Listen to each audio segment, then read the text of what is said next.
hotel, semua tuh akan rame. Kos-kosan, macam-macam semuanya. Dagang apa juga laku. Kalau kita dagang jaburan begini, kalau lah kasih duit, gak ada yang beli, Bu. Kak, langsung tuku. Iya. Nah, coba dulu Pak Wabuk, enak gak? Nah. Tadi saya pagi habis membuka peresmian kawasan industri di salah satu perusahaan itu di Gantar. Lalu saya langsung meluncur ke Pak KDM. Tadi jam 12:30 sudah sampai, ketemu sama Pak KDM. Saya menceritakan tentang kawasan industri di Indramayu, mohon dibantu. Dan Masya Allah beliau langsung luar biasa. Siap, pasti dibantu Indramayu. Maka rencana tadi ada perusahaan lagi tuh, ada sedikit kesulitan, langsung Pak KDM bilang gini, Ibu, kita bantu percepatan semua perizinannya. Berapa karyawannya?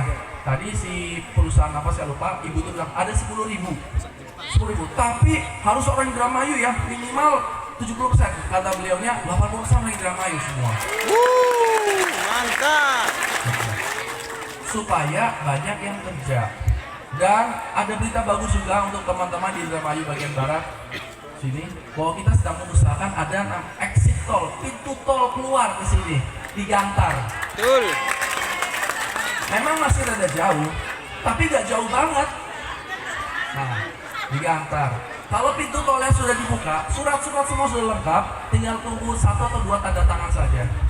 Kalau pintu tolnya dibuka, maka otomatis Gantar itu akan maju, banyak pabrik, sekolah, universitas itu akan banyak terisi, dan juga di Cikedung.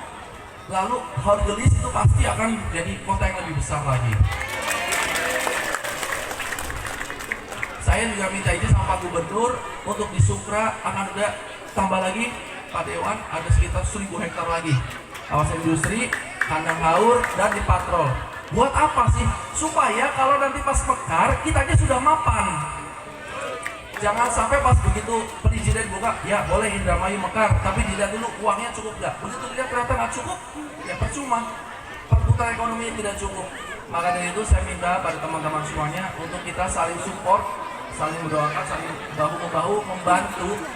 Bila mana ada investor-investor, dipermudah, jangan dimusuhin, karena pemerintah daerah sendiri tidak akan mampu membangkitkan suatu kabupaten besar ini kalau tidak ada sektor swasta.